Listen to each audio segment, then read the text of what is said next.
الحمد للہ وحدہ والصلاة والسلام علی من لا نبی بعدہ۔ انداز بیاں گرچہ بہت شوخ نہیں ہے، انداز بیاں گرچہ بہت شوخ نہیں ہے، شاید کہ تیرے دل میں اتر جائے میری بات۔ محترم صدر صاحب، اسلام دین فطرت اور مکمل نظام حیات ہے۔ اسلام نے زندگی کے ہر شعبے کے لیے کچھ عمومی اور کچھ خصوصی قسم کے اصول و ضوابط مرتب کیے ہیں۔ ظاہر ان اصول و ضوابط اور ان کے متعلق امور کا جاننا علم ہی کہلائے گا۔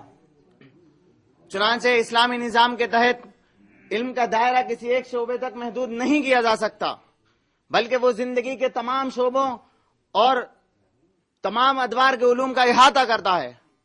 تو کیا مدارس اسلامیہ کے نصاب تعلیم کو عبادات خمسہ تک محدود کیا جانا صحیح ہے؟ ہرگز نہیں۔ نبی کریم صلی اللہ علیہ وسلم کا فرمان ہے، طلب العلم فریضۃ علی کل مسلم و مسلمہ، کہ ہر مسلمان مرد اور عورت پر علم حاصل کرنا فرض ہے۔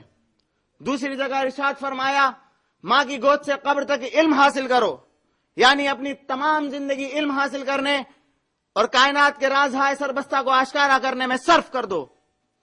اللہ تعالیٰ قرآن کریم میں فرماتا ہے، انی جاعل فی الارض خلیفہ، کہ میں نے انسان کو اس دنیا میں اپنا خلیفہ اور نائب بنا کر بھیجا ہے۔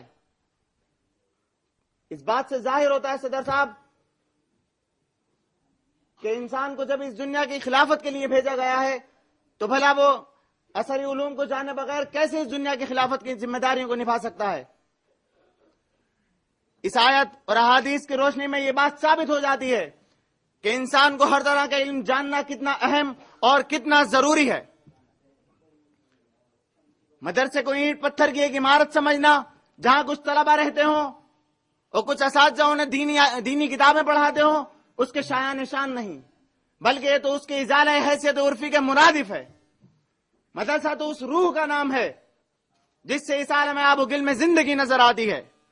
مدرسہ اس دل کا نام ہے جو معاشرے کے جسم کو خون فراہم کرتا ہے۔ مدرسہ اس پاور ہاؤس کا نام ہے جو معاشرے کی ظلمت کو روشنی سے بدلتا ہے، کیونکہ مدرسے کا کام سماج کی رہنمائی اور رہبری کرنا ہے۔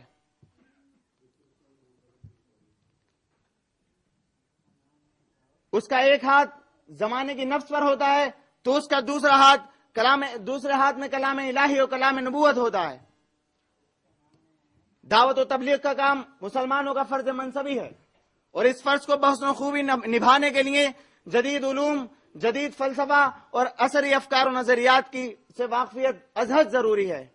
اے خاک کے پتلے تجھے ادراک نہیں ہے، اے خاک کے پتلے تجھے ادراک نہیں ہے، کچھ اور بھی ہے تجھ میں فقط خاک نہیں ہے۔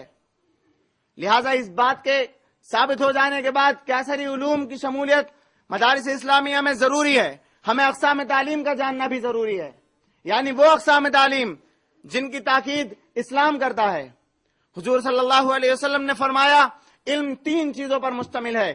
نمبر 1 قرآنی آیات، نمبر 2 مستند احادیث، نمبر 3 وہ ہدایت نامہ جو قرآن و احادیث سے مستنبط ہو۔ تو صدر صاحب، سائنس اور اسلام کا جو رشتہ ہے، کہا جاتا ہے کہ اس میں وہ متصادم ہے، بلکہ یہ ایک الزام ہے، سراسر غلط ہے۔ حقیقت تو یہ ہے کہ سائنس اور اسلام میں کوئی تصادم نہیں، کوئی لڑائی نہیں، کوئی جھگڑا نہیں۔ دراصل آج تک سائنس نے جو کچھ ثابت کیا ہے اور کر رہی ہے، اس کا تذکرہ بالواسطہ اور براہ راست قرآن حکیم میں موجود ہے۔ صدر صاحب، ایسے میں اگر مدارس اسلامیہ کے فارغین و فضلاء جدید علوم سے واقف نہ ہوں اور فضیلت کی ڈگری لے کر سماج میں داخل ہوں اور اپنے گرد و پیش اور اپنے ماحول کو پہچانتے نہ ہوں، تو بھلا وہ کیسے کسی بھی مدارس کو عبور کر سکتے ہیں؟ ان حالات میں مدارس اسلامیہ کی ذمہ داری عائد ہوتی ہے کہ وہ ان ذمہ داریوں کو نبھانے کے لیے اپنے نصاب تعلیم کو تشکیل نو دیں، ورنہ ان پر الزام آئے گا کہ ان کا نصاب تعلیم پرانا ہو چکا ہے اور فرسودہ ہو چکا ہے۔ آخر میں یہی پیغام ہے کہ اٹھ، کیا بزم جہاں کا اور ہی انداز ہے، اٹھ کہ اب بزم جہاں کا اور ہی انداز ہے، مشرق و مغرب میں تیرے دور کا آغاز ہے، اور مقصد زندگانی کی خاطر زندگی کو بدلنا پڑے گا، مقصد زندگانی کی خاطر زندگی کو بدلنا پڑے گا، جو بچاتے ہیں پھولوں سے دامن ان کو کانٹوں پہ چلنا پڑے گا، اور صرف احساس سے کم نہ ہوں گے انجمن کے بھیانک اندھیرے، صرف احساس سے کم نہ ہوں گے انجمن کے بھیانک اندھیرے، روشنی کے لیے ہم نشینوں شمع کی طرح جلنا پڑے گا۔ وما علینا